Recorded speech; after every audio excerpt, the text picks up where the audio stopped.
Today we will solve some problems, reasoning question based on the alcohols. Molecular mass of ethanol and diethyl ether is same. So if you see the molecular mass, both are same because these are isomers.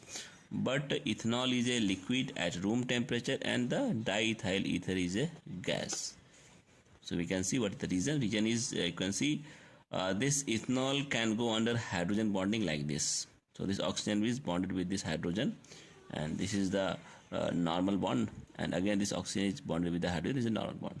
So due to this hydrogen bonding, this boiling point of the this you can say this ethanol is a liquid while the ether is a gas, because in this case hydrogen bonding is, in the case of ether, hydrogen bonding is not possible. Anhydrous calcium chloride cannot be used for drying alcohol. So why? What is the reason? Actually, this anhydrous calcium chloride, it is reacting with the ethanol to form the addition compound. So it forms the addition compound means this CaCl2 will react with the C2H5 combine, and they'll give you this compound. So due to which we cannot use this calcium chloride to dry the alcohol. Tertiary alcohol form the turbidity fastest in Lucas test, but the primary alcohol form slowest. What is the reason? If you see the reason, in tertiary alcohol the positive inductive effect is maximum. In this case there is a this tertiary carbon is again attached by the 3 carbon which have the inductive effect, and it is maximum, and hence the removal of OH is more. But in case of primary alcohol, this inductive effect is less. You can see this is a tertiary carbon and alcohol, so we are getting 3 inductive effect. They are the 3 inductive. In case of primary alcohol, you will see it, so there is only 1 carbon. That's why OH is easily removed, and this OH is not removed by the Lucas reagent. Ethanol react with HI but not with the HCN. Why? Reason is that this ethanol is a weak base. Ethanol is a weak base, so it is react with the strongest acid, but HCN is the weak acid. That's why this ethanol is not reacting with the, it reacting with the HI, not with the HCN.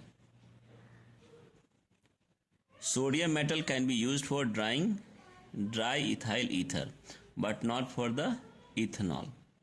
So what is the reason? If you see, this ethanol has a acidic hydrogen. This ethanol has a hydrogen, so this hydrogen is acidic, this one, and this react with the sodiums like this. You can see the reaction. Ethanol is reacting with the sodium to give the hydrogen gas. That's why sodium metal can be used for drying diethyl ether but not with the ethanol, because it will react to give hydrogen gas. Propanol, unlike propane, is soluble in water. So why it is so? Because in case of propanol, this C3H5OH, the propanol, it forms the hydrogen bonding, while in case of propanol there is no this property, this propane does not have. That's why this is not soluble, and propanol is soluble in water. Propanol boils at a higher temperature than propane, so it is boiling at a higher temperature than propane. So again we can see in case of propanol, it has hydrogen bonding, while if you take the ethanol, there is no hydrogen bonding. So hydrogen bonding, it makes the this solvent boiling point of the solvent higher than that of propane, due to the absence in which hydrogen bonding is absent. So hydrogen bonding is one of the factor which tells the boiling point, or indicates the increase in boiling point due to hydrogen bonding. Why glycerol has higher viscosity and is miscible with water in all proportions? Let us see. Because in glycerol, hydrogen bonding is responsible for all viscosity and solubility in water. So again, glycerol has it is a trihydric alcohol, and why it is miscible and high viscosity? Due to the only hydrogen bonding. This is only possible.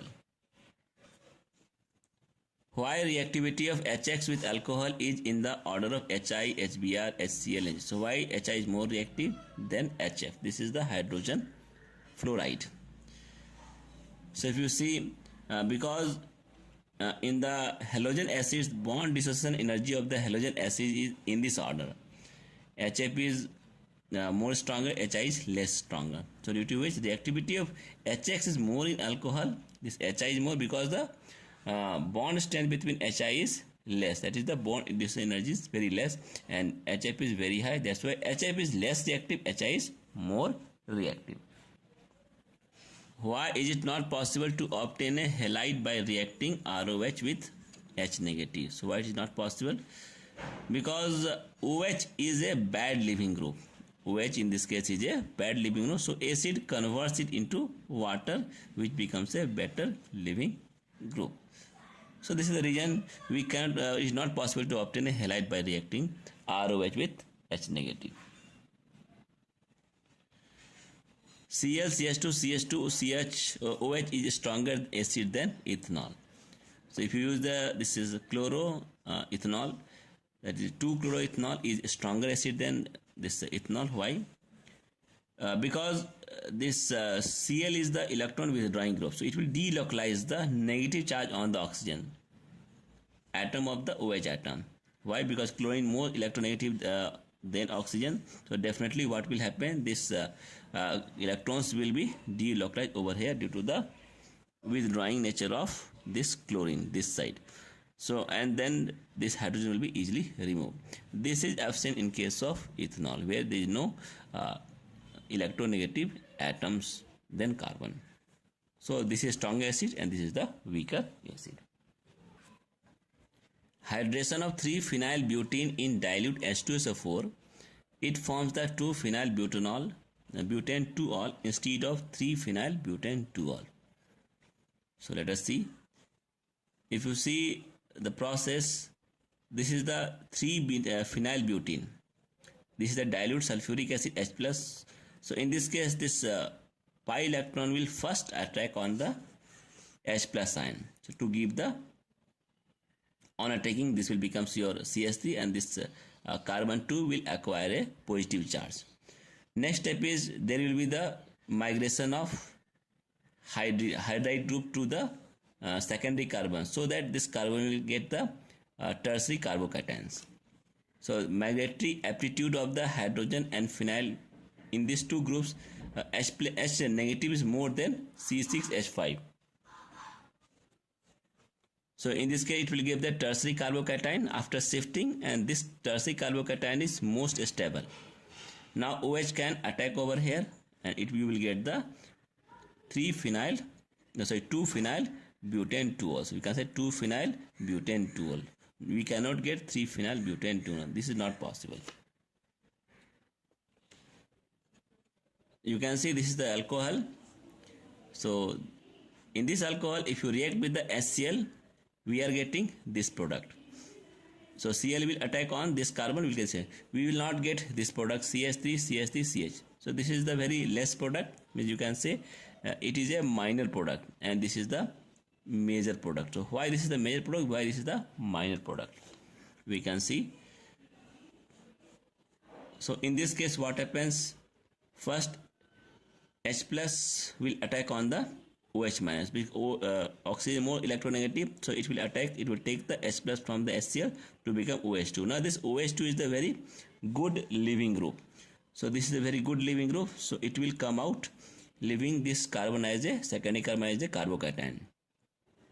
Now this carbocation is less stable than the tertiary carbocation, so definitely one methyl group will attack on this one. So there will be a rearrangement of the methyl group to secondary carbocation. This positive charge will shift to this one, you can see. So this is shifting of methyl to secondary carbon, and this carbon tertiary carbocation is more stable than the secondary carbocation. Now Cl can attack over the tertiary carbocation. That's why we are getting this product as a large quantities, and this product is very less or almost nil. Acid catalyzed dehydration of tertiary butanol is faster than that of N-butanol. So this is faster, tertiary butanol faster, but N-butanol is slow. Lone pair of the oxygen atom will attack from the acidic hydrogen, so it becomes a OH2. Now OH2 is the very good leaving group, so it will leave from this OH2 and it will leave as a water, leaving this tertiary carbon cation as a positive. Now tertiary carbon cation is more stable than the primary carbocation. So definitely this carbon will be remain as it is. So dehydration proceeds faster. What will happen? OH leaves, then simultaneously after OH2, this deprotonation will take place and it will form the compound CH2 double bond C, CH3 and CH3. So this will be only forming faster than the N-butanol. When tertiary butanol and butanol are separately treated with a few drops of dilute KMnO4 in one case only, the purple color disappears and a brown precipitate is formed. Which of the two alcohols give the above reactions and what is the brown PPT? So this is your N-butanol, and N-butanol is easily oxidized by the KMnO4, while the tertiary butanol, this is tertiary butanol, it will not oxidize by the KMnO4. Why? Because this tertiary carbon does not contain hydrogen atoms. Secondly, tertiary N-butanol can react with the KMnO4 to give, KMnO4 is a purple in color, so it will give you potassium benzoate, and plus it will give you one compound that is MnO2. This compound is brown in color, which is the brown precipitate. So we can identify tertiary butanol but not N-butanol but not tertiary butanol. Tertiary butanol does not give this reaction. Ethylene oxide react readily with the OH minus because of the strain in the three-membered ring, while the cyclopropane has approximately same amount of strain but does not react with the OH minus. So this does not react with the OH minus, while the ethylene oxide can react. Means if you put one oxygen like this one, so this will react but this will not react. Explain. So we can see actually in this ethylene oxide, this is the CO bond, this is the carbon oxygen bonds. So this makes the carbon electrophilic. This makes this carbon electrophilic. So polarity occurs. So this will be your partial negative charge and this will be your partial positive charge. So this is called polarity. So due to this polarity, there is a nucleophilic attack of the OH take place at this carbon. This system is lacking in cyclopropane. That's why due to the same amount of strain, this ethylene oxide will react readily with the OH minus, while cyclopropane does not react with the OH minus.